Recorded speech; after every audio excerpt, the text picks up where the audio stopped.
Hello, and welcome to Beyond Books, where we talk about books and beyond. I'm your host. I'm Renee, co-host Raina. Snack today is nothing but sweet potato. These are a Trader Joe product, and Raina really loves them. They're just little dried sweet potato pieces. I cut them into these small pieces. They come in pieces like about that big, like slices of sweet potato. So, yeah, there we go. She loves them. All right, so today is Tag Tuesday. Happy Tag Tuesday. And I have a tag for you called La Bella Italia. It's the La Bella Italia tag created by Emily of the Linguistics Library and Daniela of Uncommon Reader. So those two have collaborated on a tag. So let's see what we've got here. It says, Happy 2025. We'd like to start the year in style by taking you to beautiful Italy. Sounds good to me.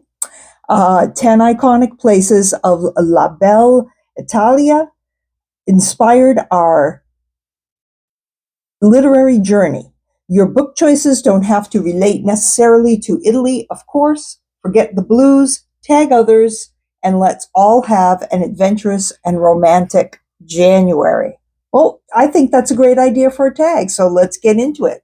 So the first prompt says, all roads lead to Rome. And it wants you to talk about a history or historic novel. Well, I'm going to look no further than the novel that I'm currently reading, and that is The Lincoln Highway by Amor Towles. This novel takes place in the 50s. I was born in the 50s, so for me, it's like a trip down memory lane. I happen to be reading this as a buddy read with Daniela of Uncommon Reader. And Daniela, I know you're going to be watching since this is your tag, and I sincerely hope that you are enjoying this book as much as I am, because I'm just having a great time with it. It is an incredible book, and it was nominated as a reader favorite for historical fiction on Goodreads in 2021. So that's my choice for historical fiction. Yeah, yes, ma'am. So the next one is number 2 prompt, and let's see what that says. It says, Wherefore art thou, Verona? Romance books, literary fiction, and ill-fated lovers. Well, again, I don't have to dig very far. I read this book last month. It is called 5 Decembers by James Kestrel. It's a hard case crime novel. It's an historical fiction novel, but it also has romance. Now, I wouldn't really say that that's one of the genres that I would classify it under. However, the hero of this novel is a police detective who is investigating a horrific crime.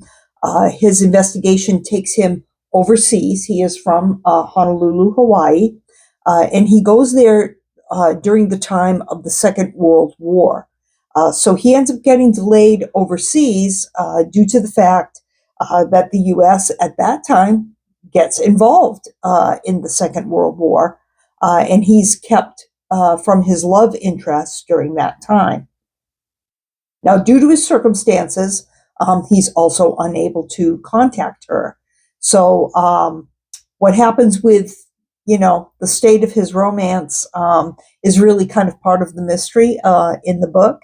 And I really can't say much more, but I did really enjoy this book very much, and I highly recommend it. I spoke about this a little bit more in my December wrap-up if you are interested. So number 3 is Brushstrokes and Botticelli, books about art and music or artists. Now, I usually read a little more about art or music than what I seem to in 2024.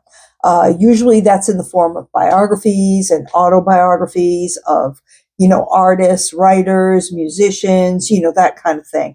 I really didn't read much of that in 2024, but I do have a book that I want to read sometime soon. It looks incredibly interesting. It is called The Henna Artists by Alka Joshi. And this is a book from 2020. It takes place in India. Now, the henna tattooing, that is from the Middle East and East Asia, is usually done for like festivals, religious holidays, weddings, that sort of thing. The women usually do it. So it's kind of like a social time for the women in an area or in a family to kind of get together and share their feelings and experiences with each other. So it's more than just, a tattoo or, just going somewhere to get a service. It's more kind of like social and personal than that. The symbols all mean something. And, the artwork that they do can be just incredibly beautiful. So if anyone has read this, let me know in the comments what you thought. And I do want to get to this one soon. So the next prompt is Sicily, Myths of Mount Etna. And it wants you to talk about a book of mythology, fantasy, sci-fi. So I read little of really any of that. But the book that comes to mind to me that I read the most recently is The Giver, kind of a sci-fi fantasy, mostly dystopian kind of thing. And I just purchased Gathering Blue, which is the second part to it, and I'd like to get to that soon. Also, obviously, by the same author. But I also have Number the Stars by her as well. Now, this is not fantasy or sci-fi, so maybe it doesn't really count as the prompt, but it is about it's about World War II. It's about the Danish resistance to allowing the Jewish population of their country to be captured by the Germans and placed in concentration camps. So this book is really very different than these two for this author. But I really want to read it because it looks very interesting. So, yeah, so those kind of came to mind. Did I forget your snack on the last prompt? I think I did. I'm sorry. So number 5, the Bolognese Chronicles, food themed books. Okay, now I love food themed books. I do. I love it when food is described in detail, from the cooking to the gathering, the socializing, the eating of the food. So again, I'm going to stay pretty recent here. I read this book called A Cup of Gloom by Alfie and Annabelle. I think I read this at the beginning of December, if I'm not mistaken. It takes place along the Oregon coast. I love the Oregon coast and will probably be going soon. So you may be seeing some video of that some point soon. Now, I think they are the coffee experts of the US. The coffee there is phenomenal, as well as the decorations that are carved into your foam and, all that kind of thing. It's leaves and faces and, just all kinds of things. Really fascinating. Anyway, in this book, there's a cafe. It's called the Fog Cutter Cafe. And it's part of what the authors call their Fog Cutter Cafe series. And I'm sure that same cafe will pop up in their other book, which I've yet to read. And that's called Matriarch. Again, I can't wait. It'll be coming on TBR sometime soon. Okay, so now the next prompt, we're already down to number 6. Okay, so this is the one that is a thriller, adventure, spy, heist books. Now, thrillers, I do read a lot of. One of the most recent for me is Killing Cold and that's by Kate Alice Marshall. This was given to me as an advanced reading copy. It comes out next month, actually, and it was a very good thriller. I have a video on it, which I will link below. I also read one of her other books. This one is called No One Can Know. I also have an entire video review of this because it was one of my books of the month from actually December of 2023. So now, not only would I say that these are solid thrillers, but also I would say that Kate Alice Marshall can really do the crazy family really well. She really does. Crazy, sinister, all the way to sinister. I mean, this isn't just, dysfunctional family. It kind of goes beyond that into the sinister situation. And she also does different points of view very well. Now, some people don't like that, but some do. So if you do, and you like thrillers, then you might want to check out Kate Alice Marshall.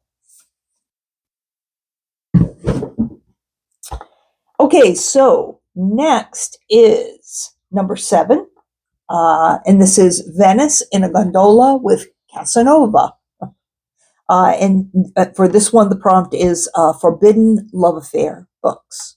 So I have just the thing for this prompt, and that is another book that I want to read sometime very soon. And that is Last Night at the Telegraph Club by Malinda Lo.